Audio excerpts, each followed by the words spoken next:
we've got a record of what we're going to talk about today, because we want to talk today about conflict, conflict in groups.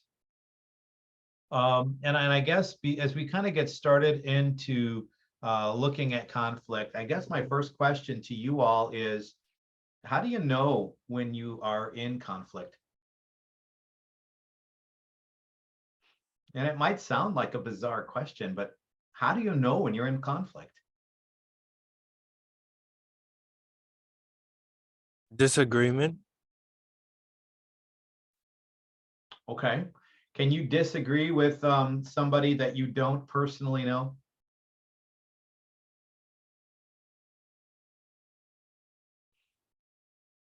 I'm going to take that, the head shakes, as a yes.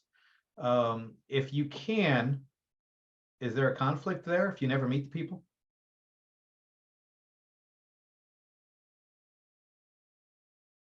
Jalen, are you saying there is a conflict there? Yes, if you never met them. If you've never met them, and you probably never will, but you don't have the same opinion as that they do, is that a conflict? Not necessarily. I don't know. It's a hard question. It is a hard question. But when we talk about interpersonal conflict, if we don't know the person, if we're not interpersonally interdependent, there's no conflict. So I've been all over the world, but I've not met everybody in the world.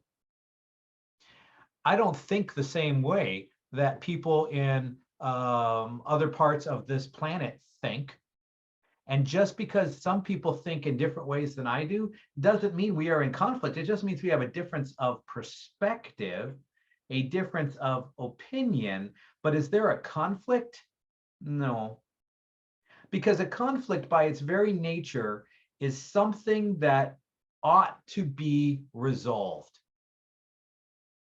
Are we going to resolve a difference of opinion with somebody we have on the other side of the planet? Especially if we don't know them? Never going to happen, is it? So there's no conflict there. So when we start thinking about conflict, I think the first thing we need to recognize is we have to know the person or people that we potentially are identifying that we have a conflict with. Secondly, it's got to matter. The conflict has to matter. Jalen, I know you. Let's assume for the moment that you are extremely right-wing in your politics, and I am extremely left-wing in my politics. We have a difference of opinion, but in this class, does that make any difference whatsoever? No. It shouldn't. No, I agree with you. It shouldn't. It's so you got to know the person, and the resolution issue has to matter. My favorite color is blue, Jalen. Your favorite color is yellow, green, orange, black, whatever, but it's not blue. Does that matter? No. So there's no conflict there. It's a difference of opinion. So there has to be a need for resolution. So Jalen, I'm looking at your grades, and I'm suggesting to you that you've given me nothing but D level work, and I'm likely going to give you an F. You think you've given me B level work and possibly deserve an A. Does that conflict matter? I'm assuming it doesn't matter to you, Jalen. Okay, I get it. No, I guess. I mean, I'm trying to. I sometimes I have problems answering questions because I'm trying to think, what do you want to hear, and I gotta remember it's not what you want to hear as well. you know. So then the answer to your question is yes, it does matter at that point, doesn't it? It's something that interpersonally, from my role and your role, it matters. It matters to me that I get it right, but to a lot of teachers, it may not, and that's not, their job versus their attention to their job can be two different things, and that's on them for whatever reason. But it matters even more to the student who needs to pass the class potentially with a certain grade and a certain level of grading because they want to take that grade as a building block to something else. And therefore, we have a conflict, because if I'm looking at something and says your material is worth a failing grade, and you're insistent that your material is worth a superior grade, we have an issue. And it interpersonally matters to both you and to me, because I've got to be convinced that your grade is evaluated at a certain level to give you a certain grade, because it's my job to continue to attempt to uphold the integrity of the system and the parts of it that I have access to. And it's your job to try and see that you are given a fair shake.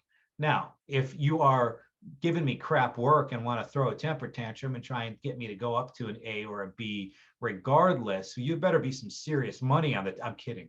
You know, then I'm obviously going to resolve this very quickly and say, you know, show me. And I will tell you, when I first started teaching public speaking, the same thing happened.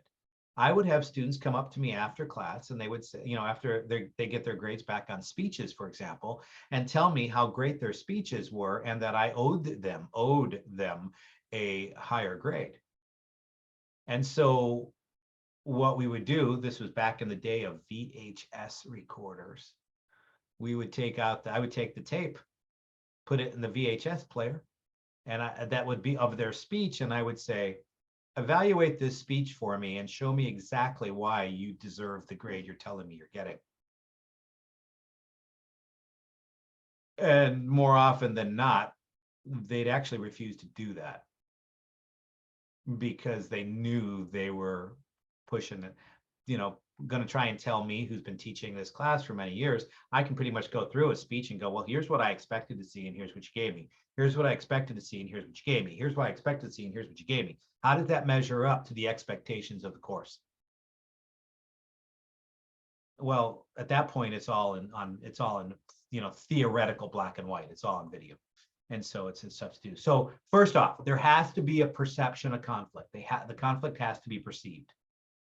Secondly, it has to matter. If it doesn't matter to the people, then there's no conflict. And thirdly, there has to be some level of interdependence between the two individuals. There has to be a level of interdependence. If we don't know each other and our lives don't affect each other, there's no conflict. I might openly say I disagree with you, but there's no conflict. Andrew. Does it have to matter to both people? And the answer to the question is potentially no, because let's look at the celebrity stalkers, not the celebrities who stalk, but those who stalk celebrities. Let's look at you know, at the point that does it matter to both people? Yeah, it matters to the celebrity who is now getting harangued, harassed, and potentially their life threatened. You know, because of what we call a para-pseudo-normal relationship, right? Because, and I've had this happen to me, not stalking, but I've had this kind of relationship occur where I would have, you know, years ago, I used to walk into the Walmart and I'd have people run up to me and go, Dr. Mike, you know, and they'd come up and start talking to me. I'm like, and I finally look at them, I go, I'm sorry, I get about, and at that time I was getting about 300 students a semester. So I get quite a few students every semester. Could you kindly remind me of your name and what class you're in? And then they would identify themselves as in an online only class where there were classes where we didn't meet like this. There were classes over the years where I would record all my lectures. They would view my lectures and then somehow believe that I knew them as much as they thought they knew me from the recordings. The same way, or at least in a similar way, that we have these people who watch the television or in this case, Netflix. Let's say I binge a series on Netflix and I watch this actor or actress so much that I come to believe that I know who they are. I come to believe that they're real. And then if I ever meet that person in real life, I start acting as if we know each other, because we have this pseudo relationship in my head, right? From all of the interaction I think we have by me observing you in the television, in the Netflix, in the show, constantly. I have hours and hours of observing you acting as part of your character. You have no idea who I am. And so it's at the point where the stalker begins to threaten or interfere with the life of the person being stalked, that it does matter to them at that point. It matters to them from a harassment standpoint. You're interrupting my family standpoint. So okay. So, but at that point, we often look at things and say, well, there are some things we call pseudo conflict. This can happen in small groups all the time. Pseudo conflict. I perceive that we have a conflict based on some of the interactions that are going on, but in reality, we just don't. Have you ever actually been speaking with someone and it seems like you're going after each other hard about certain things, and ultimately came to find out that you were arguing exactly the same point, but with different words, that you didn't quite get it, that you were arguing the same point? That's a pseudo conflict, because your stances are the same. Your communication is a problem. So that, that's a pseudo. Simple conflict may be easy to resolve. Sometimes they're impossible to resolve, and this might be two people who have to work with each other. And let's say they have drastic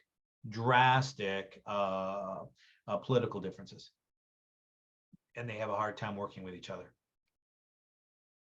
So serial conflict, you just can't stand somebody ever. You're constantly their trigger. They're constantly your trigger. How about a conflict based on personal attacks and ego? And we call this an ego conflict, where there's just something about our personalities that clash.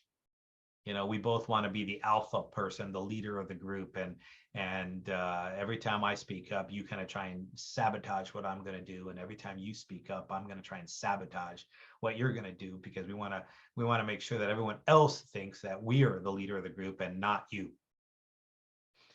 So the five types of conflict that I just wanted to kind of point out. Number one, pseudo. We talked about pseudo. Number two, simple. It's a perceived incompatibility between two or more independent parties. Perceived, not always the same, but it can be. Doesn't always have to be a pseudo as far as perceived, but I perceive that you and I just have very, very different approaches to things, and we're just never going to figure it out. This is very simple. See, your goal is all about yourself. My goal is to help everyone else. And those goals can be incompatible.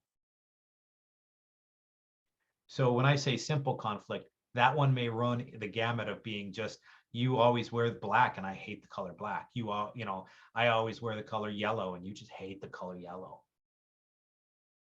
So it can be something, but it's very simple to define, but it may not be simple to solve and resolve. So pseudo, simple, serial, chronic conflict that we get involved with again and again and again. It's the same thing over and over again with that person, whoever that person is and whatever the issue might be. The same thing happens again and again. Value conflict. I've kind of been hitting on this at some level or another. This is oftentimes when we get to the political side of things. If we truly understand the values behind the politics and not the cult of personality following that we're doing, that a lot of us are doing right now in politics, My person is my go-to politician is this person, and that person's against your person. So we obviously have a conflict with each other. Well, okay, if you say so.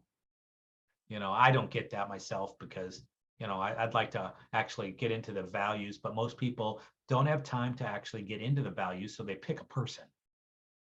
My guy is this, my girl is this, and it's kind of led us where we are right now in some cases. So value conflict, and then finally ego conflict. So pseudo, simple, serial, value, and ego.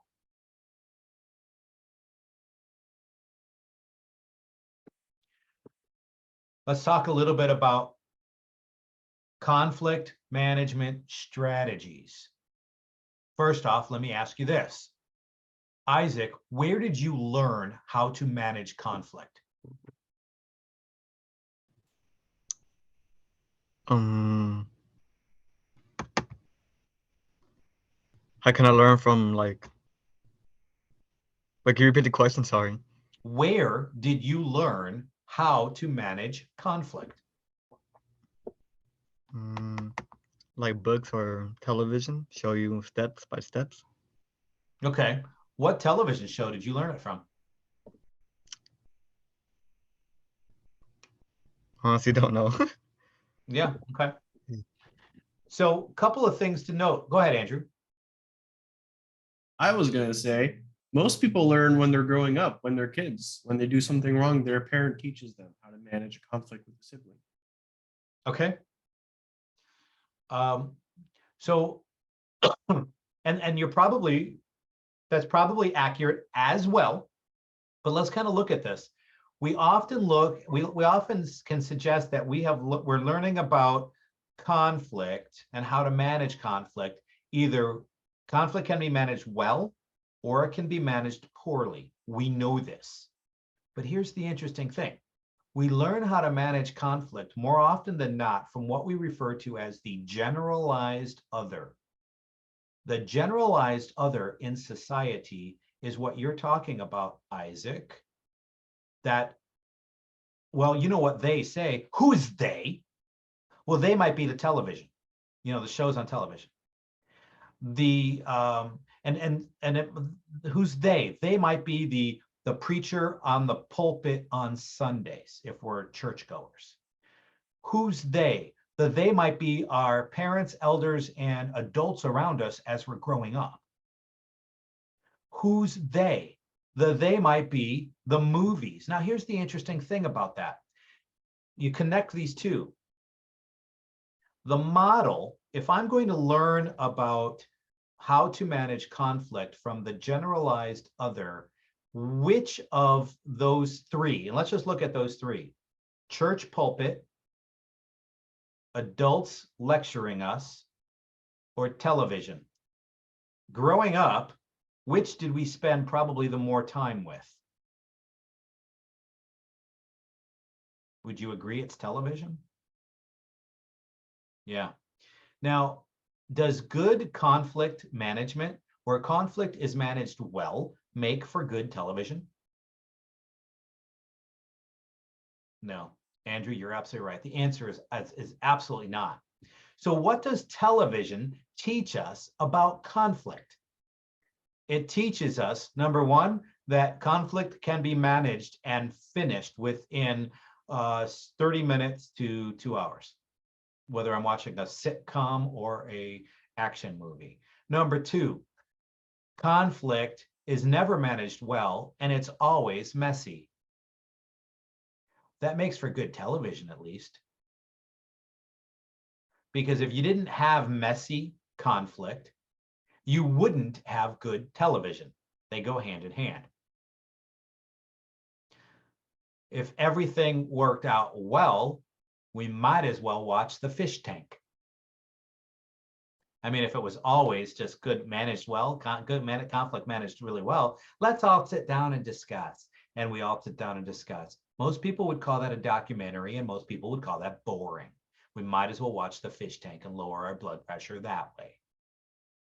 So if we learned probably the majority of our conflict management style from watching television,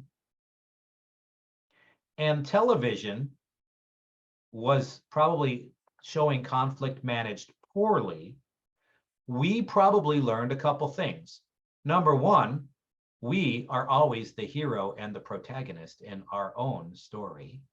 Thus, the other person in the conflict is always the antagonist and the person who's going to be the butt of the joke, so to speak, and the person who will obviously and should obviously lose.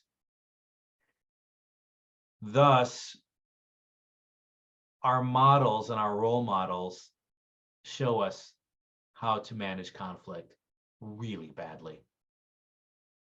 So the answer to the question, where did you learn how to manage conflict, supersedes the idea that we learned how to manage conflict well, because the fact is we haven't. Not most of us.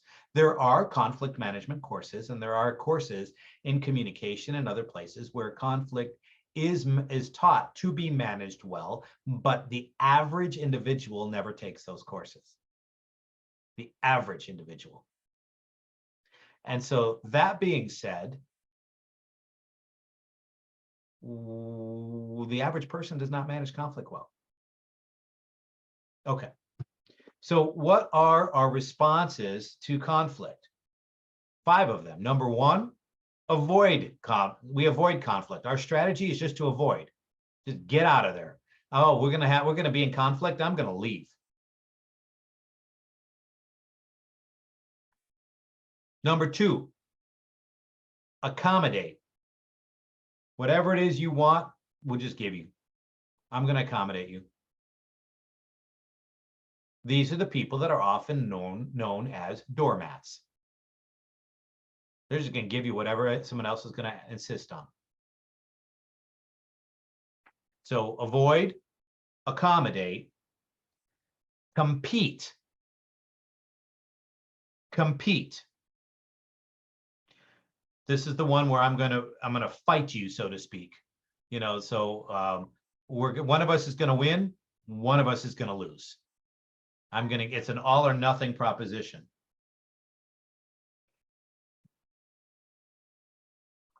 Compromise.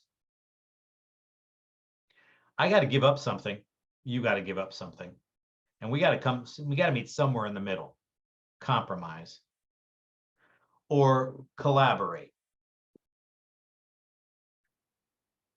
And somehow, can we actually figure out how you can get everything you want while at the same time I can get everything I want? Collaborate. We'd like to say that most of us understand what collaborate means, and that's our first choice. The United States was founded and thrives on competition. The United States, I mean, just look at the election system, right? It's all about I win, you lose. Although now it's becoming I win, therefore the elections were held fairly and favorably, or I lose, therefore the elections were rigged, which seems to be the current trend. So when we have those kinds of conflict issues, we wind up with the 3 resulting issues. And these can be the methods that we just talked about, the strategies we just talked about, can of course be merged into lose, lose, win, lose, or win, win. You've heard these before. Lose, lose. This is the scenario where I'm going to basically, and let me rephrase. Lots of people will tell me when we lecture about this, nobody seeks to a lose-lose scenario. Nobody does. I'm going to remind you that there are people out there who are immature enough in their relationships to suggest to you that they perhaps have gotten involved with someone. That other person has decided they no longer wish to have that relationship. So the person who's being dumped takes on the approach of, if I can't have you, nobody can scenario. And so they proceed to ruin their own life while they're trying to ruin the other person's life. And the violent extreme, this is also known as the murder-suicide. So I'm going to make it so you can't have a happy life without me.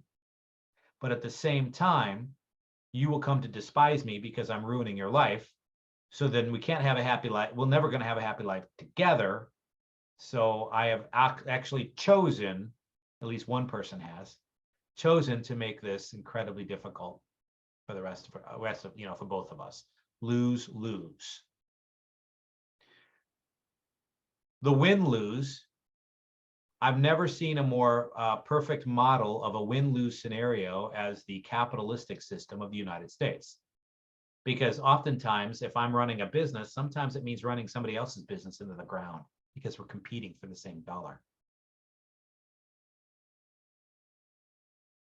For years, there was a conflict management strategy book that was talking about Hawaii at one point and the coconut business. Years and years and years and years ago, there was two factories that were dealing with the coconuts. One was actually creating coconut pies and bakery, and the other one was creating coconut juice, coconut milk, and marketing it to wherever they market, stores, etc. And they found that there wasn't enough coconuts to go around for both factories to thrive. So any given year, they would wind up bidding on the raw coconuts from the farmers and the producers that were producing coconuts, and and the winning factory would be able to run and put their people to work that year, and the other one laid their people off, and those people couldn't work. They didn't have work for that factory, and they'd kind of go back and forth until finally somebody came in and started asking the right questions. And they asked the simple question: what do you do? I mean, tell me about the process of you're doing with the coconuts. And the person who was creating the coconut bakery would say, well, we have this place here, the first place, where the coconuts are cracked, broken, and the meat is all taken out of the coconut to be ground down, and whatever they did with the meat of the coconut in order to mash it up and make bakery goods out of it. And so then they'd ask, well, what happens to the coconut milk, the juice? Oh, it goes down that drain over there. And then they'd go to the other factory and ask a similar question. What do you do? Well, we drill into these coconuts, we drain the milk, coconut juice, the coconut milk, and then we throw away the coconuts. Now, y'all are hearing the answer to this question, but they didn't get it early on because they didn't ask these simple questions. So finally, what they did was, the conflict mediator sat them all down and said, look, do you realize that there may be a very simple solution to this? If you worked it together, you could pay a fair price for the coconuts, which all obviously upset the coconut growers. You could pay a fair price for the coconuts, send them to one factory who would drain the coconut milk, then ship them to the other factory, so that you both could stay in business, keep everybody working. What seemed to start off as a win-lose proposition, because if one factory won it, by default the other factory lost, became a win-win proposition, a collaboration where both factories were able to now accomplish and get everything they wanted for their business to get going and keep everything alive and running and people employed, et cetera, et cetera. So as you can see, sometimes it just takes a different perspective and somebody from the outside to ask their questions. Tell me about the basics, because those basics were assumed that you must be using the coconut milk, the coconut juice also in your bakery. And they weren't, which was, which was the interesting thing about that. You know, oh, you must be somehow using the coconut meat, the meat of the coconut, in order to enhance the juice, the milk, or anything else. They weren't. So it becomes a very interesting perspective to start looking at this. So we have a lose-lose proposition, a win-lose proposition, and we have a win-win proposition. The question is, what mental state are we starting with trying to figure this out? Now, conflict mediation will tell you that, you know, if we sit down, let's say that Andrew and Isaac are having problems with each other and they're about ready to duke it out. And you come to me, and I'm going, you know, and it's oftentimes the person who is the person you're asking their advice, the first question they ask is the wrong question. So, because the question they often ask is, so what's the problem? Wow. What seems to be a very simple question has now put you into the absolute wrong frame of mind.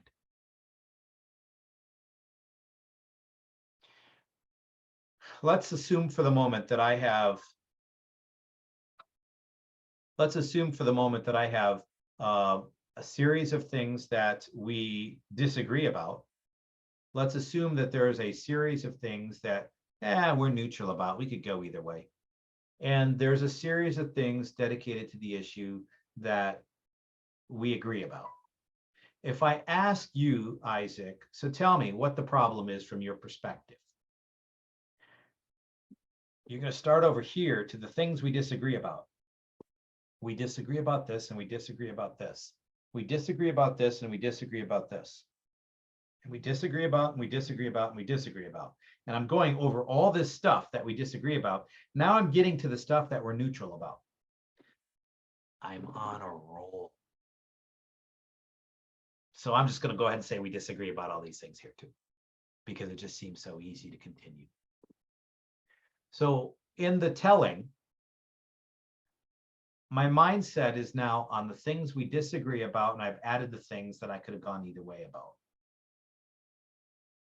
So I've got this much stuff now in the perception that we disagree about, and this much that we agree about. Seems rather lopsided, doesn't it? So if I ask you instead as your mediator, and I say, all right, so tell me about the issues you're facing, but let's start with your points of agreement. What a much better, happier place to be. And it also helps us frame a much more positive mental attitude and a much more positive outlook. Because now I'm going to talk about, we agree about this, we agree about this, we agree about this, we agree about this, we agree about this. Now I get to the neutral stuff, and the same thing happens. I'm on a roll. So at the same time, I'm going to say we agree about all these things too. Now I've got this much stuff we agree about and this much stuff we don't. I've just completely flipped the equation. And we're in a much more cooperative mood, a much more positive mindset. So if we start looking at those things, and I say I can start picking, and the mediator will do this. We'll start picking the one of the aspects, little ones maybe, if we start working from little to biggest, or perhaps, but we'll start picking the things that you guys disagree on. And I'm going to ask you, after Andrew has told me all this stuff you agree on, I'm going to ask you, Isaac, tell me about what points you agree on with this one thing here. And I'm picking a point that you disagree on. And the conversation is much more friendly because you've already been spending all this time talking about what you agree on. So setting an attitude or a communication climate is what we call it, helps us to work on our communication in conflict. Because if we already have set up this climate of distrust, this climate of dislike, then getting to discuss and collaborate on anything is nearly impossible. But if we approach it with the idea and the attitude of collaboration, working together, etc., from the time that we first meet as a group till the time that we actually then face our conflict, I've set up a history of being nice and kind and efficient and professional and helpful and a positive mental mindset, that it becomes easier for us to have an open discussion about the points that we agree on. So then it makes it easier to have an open discussion in good faith about the points we disagree on. Does that make sense? Yeah, I feel like it almost builds a level of trust between the two people. It's exactly what it does. It's exactly what it does. So then we have to start looking at small groups, and these kinds of things happening in small groups. It becomes incumbent upon us to deal with things like the difficult people, the person who's always negative. Well, remember we talked in previous class about an assignment for that person as a devil's advocate during potential meetings. But at the same time, there comes a time when you need to actually, as a group, say, let's give this person a hearing. Let's give this person their say. Let's hear them out. What is it about that, about these things? Because it's amazing to me when people start saying, for example, politics, this, that, and everything else. Well, blah, blah, blah, blah, blah. And I've just made some citation about politics. And my response is, that's interesting. How do you know? And oftentimes it's because they'll cite who they've heard it from. And you have heard me talk about this before, where let's trace that back. Because did you know that person on Fox News, for example, isn't actually hired as a news person, but an entertainment person? That I can prove. So you're listening to their entertainment segments and taking that as news. So tell me, other than this pundit, this talk show, this talking head, where's the proof on this? By the same token, and we can pick on any political side that we want to. I'm not a fan of Fox News, so I'll just go and put that out there since I've already kind of revealed that. But at the same time, that's what I'm going to ask is, how do you know? Where'd you hear it from? Did you hear it from more than one place, or are you getting all your information from one place? And if that's the case, it's dangerous. And I'd like to hear that. And when people start telling me certain things, my question is going to be, okay, has the BBC said the same thing? Has Euronews said the same thing? Has Al Jazeera said the same thing? Has the Hong Kong news said the same thing? Are we getting, depending upon the level of the news, et cetera, I'm going to be checking, I would check various locations for these things, because if it's that important, then it's that important not to only hear it from one source. So, Jalen, news is a prediction. News originally was created to be a reporting of what's already happened. So it's not supposed to be a prediction. A prediction is where you get these pundits and these opinion talkers. So, and if you're getting a lot of those opinions, then it's not actually news.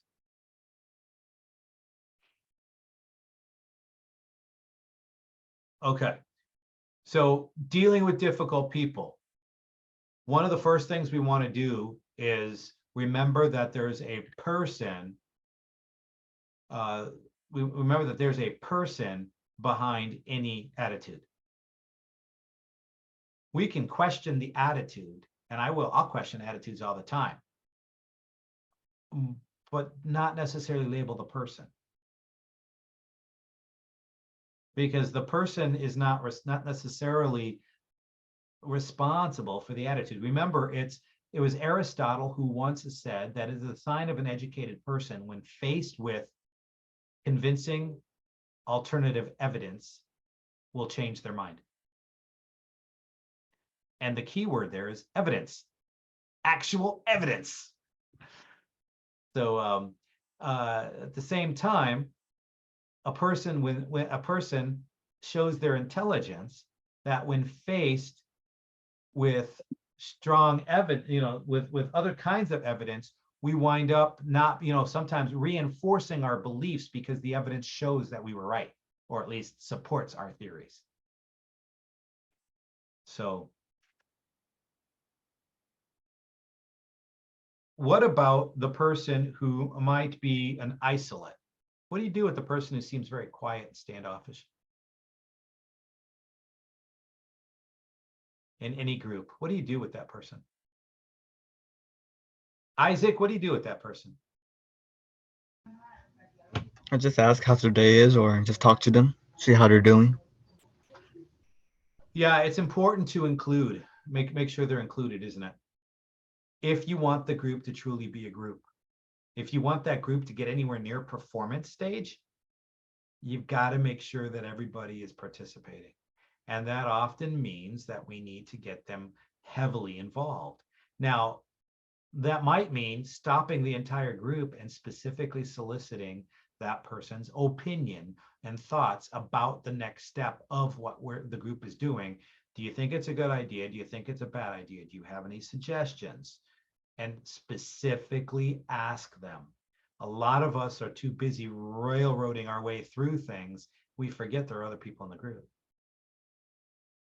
So it becomes vital to look at that. So isolates are also important.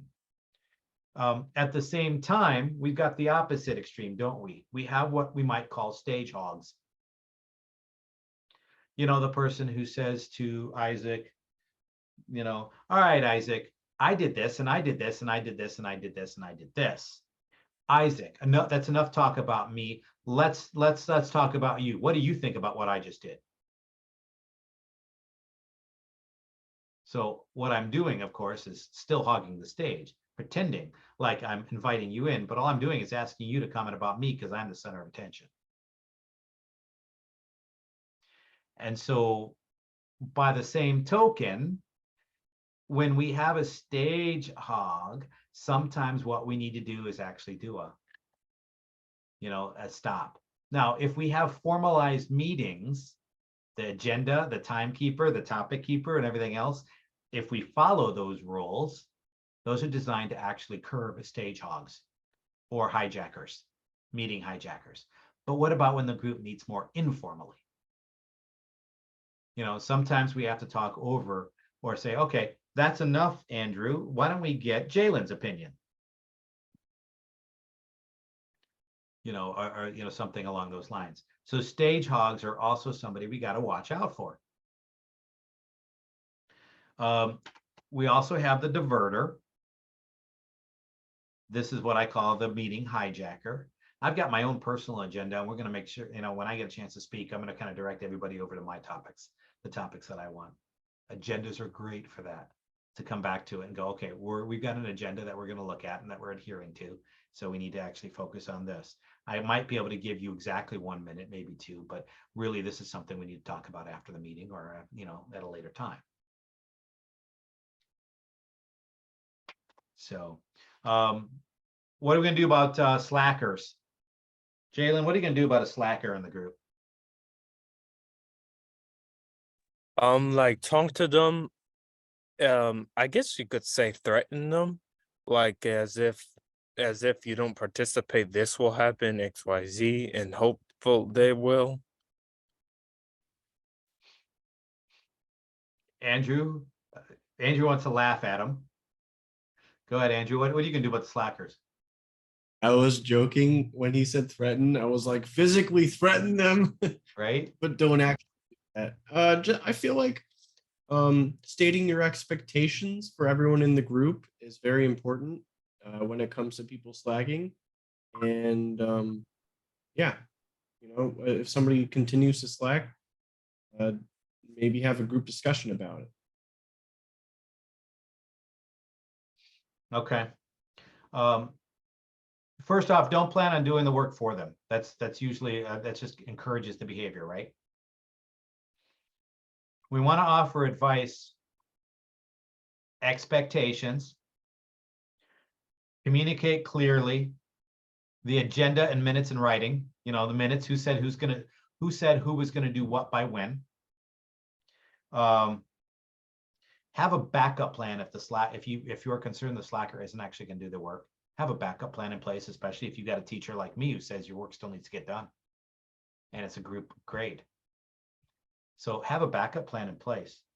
But I will also tell you that there's nothing quite like social embarrassment. And I don't mean that to be harsh as much as that the leader calling that person out in a group, for example, with, okay, Jalen, you were at the last meeting, it was noted that you were going to have this done by this date.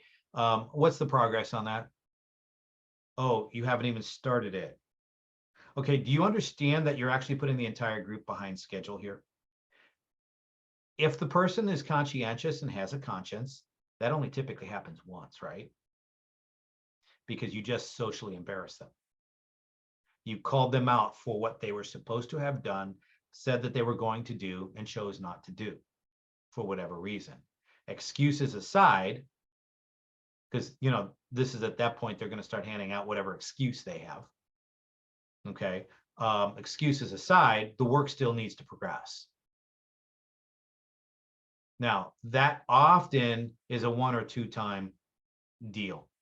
After 1 or 2 times, they usually come around unless they want to be called out and they recognize they're getting a reputation at that point, right? It's like, oh, you pick on me, but you don't pick on anybody else. Everyone else is doing their work. So they can be hard to deal with in some cases.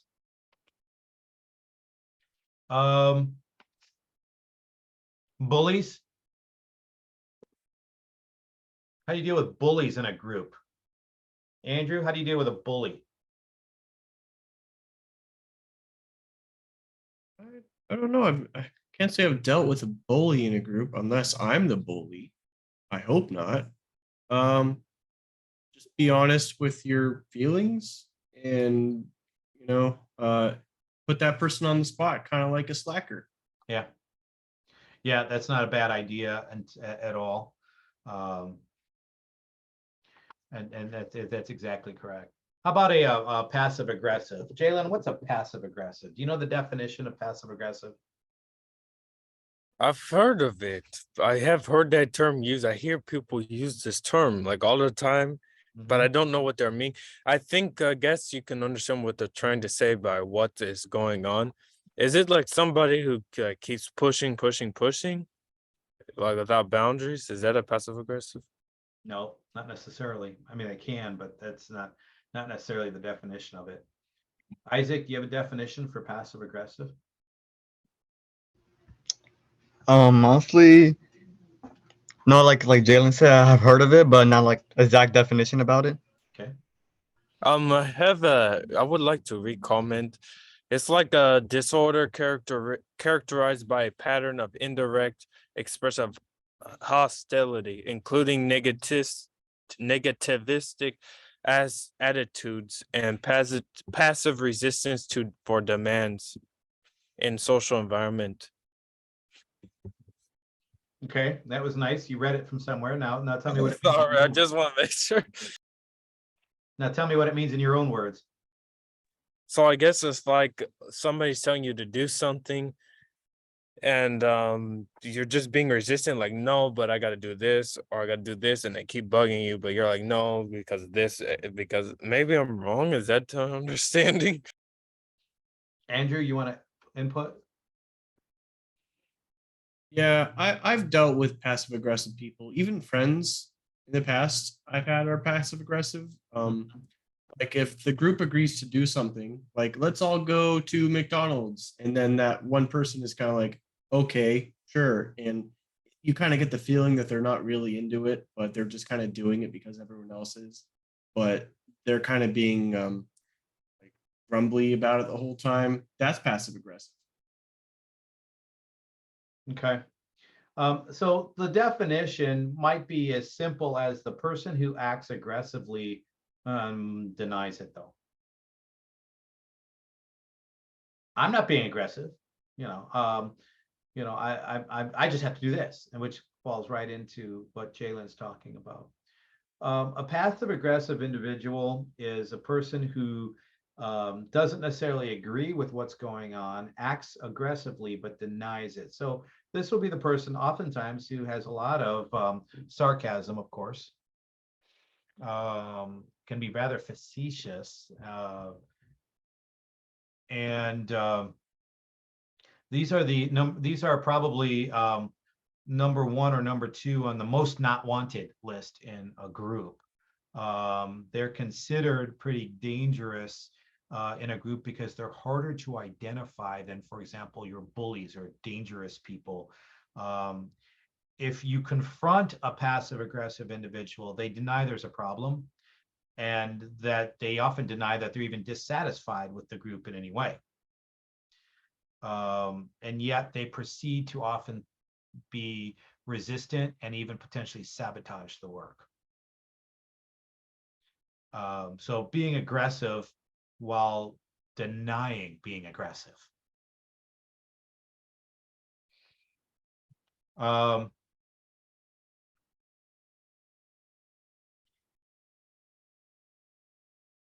So if you find a passive aggressive winding up in your group, for example, you want to be very assertive and direct and very clear about what you expect and how you expect things to be done as a group.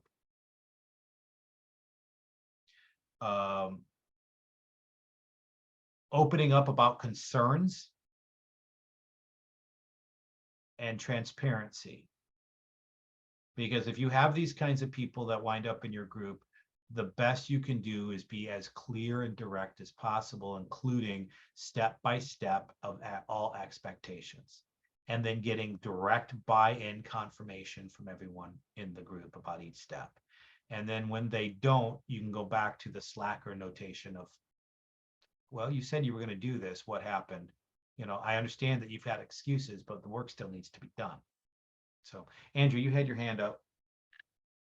Yeah, I guess it was kind of just a question about passive aggressive behavior. So when someone is being passive aggressive, do they kind of have explosions after a while of like they kind of bottle down their emotions with a lot of sarcasm, then eventually they erupt on the whole group with like being very aggressive?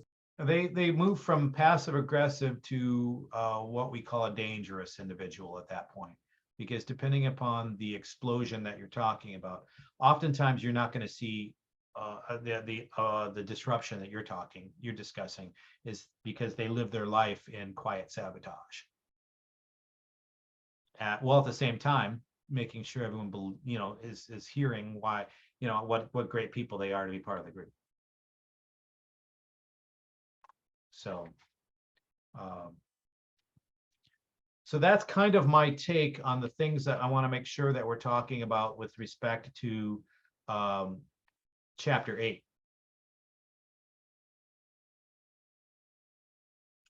I'm going to just take a quick look through chapter 8 to see if there's anything else that I think we need to specifically deal with. Chapter 8 does cover some good steps for managing conflict. In terms of how you should approach things and to avoid group think. Isaac, what's group think?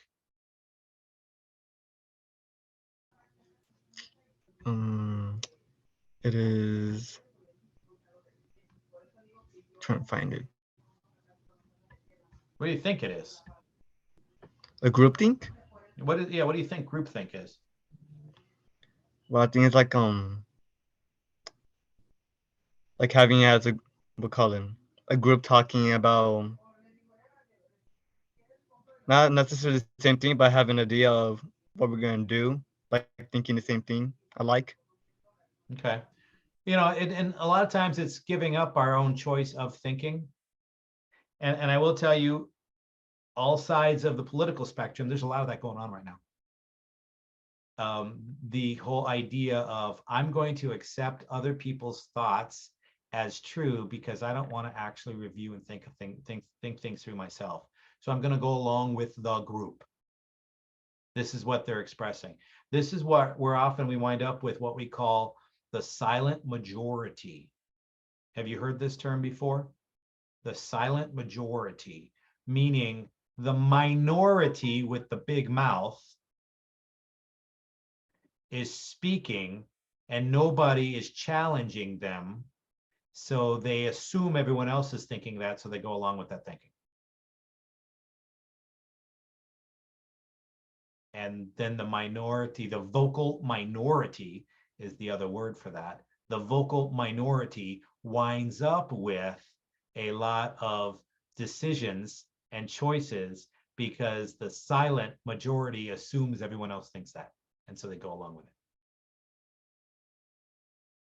So what do I, what might be a good example of that? If you believe the talk around the country, the political pundits were all talking prior to the midterm elections of the big red wave that was coming. And so many people were going, wow, we're going to have this big red wave and the Republicans are going to take everything. And what happened? Everyone believed it, but they did what they were going to do anyway, and basically proved the vocal minority wrong in this case. But it's been known to have happened before, where that vocal minority will say, this is the way things are, and this is the way people are, and then people go vote along those lines. Because they've been told, basically, this is, you want to be part of the majority, you're going to vote this way. So it would have been, this is a good, an interesting example of contrariness to groupthink, because the vocal minority kept saying, this is what's going to happen, this is what's going to happen. And then everyone went out and said, nope, we don't think so. At least in a lot of the election races, which has been really interesting. This, from a political communication standpoint, and I've done political communication for a while too, from a political communication standpoint, this election is going to be studied for years. So as far as what has been said and what was the conclusion. So, okay, but those are a lot of my comments on conflict and chapter 8 specifically. Any questions y'all have on the idea of conflict and how to deal with it?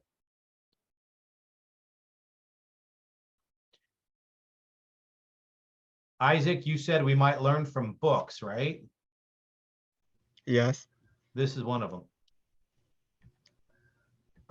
If you start with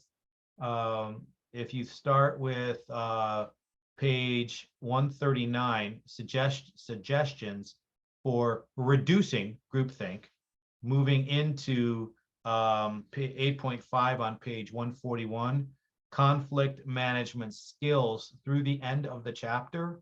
And this will start giving us some actual positive moves for how do you deal with conflict so you don't wind up in a sitcom. That's a joke. I don't suspect you're going to wind up in a sitcom. So, all right. So on Wednesday, what are we doing? We're going to go over a couple of these things on just a couple of these things on group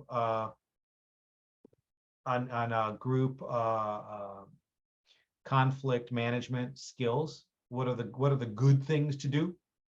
How should we approach conflict other than what I just talked about in terms of our mindset? And then we're going to give you some group time. And then after that, after that, I'm going to give you some group time to hopefully work on where you all are with your final projects, and hopefully prepping getting the idea for starting to outline and prep what you're going to do for your final projects in preparation for presentations. Okay. We all good? Thank you so much. You're for welcome. teaching There will be classes. class Wednesday. What's that, Andrew? We're saying there will be class Wednesday then. I don't have to have class Wednesday if you guys actually decide to meet. Let's put it that way. We were gonna try to, but I guess Okay. we'll see how it goes. I can shift this. I mean, if you get confirmation from the group that you're all gonna actually meet someplace to throw axes, then we will have our next official meeting the Monday after Thanksgiving. So, but you got to actually meet. So, all right, then I think we're good. Talk to y'all later.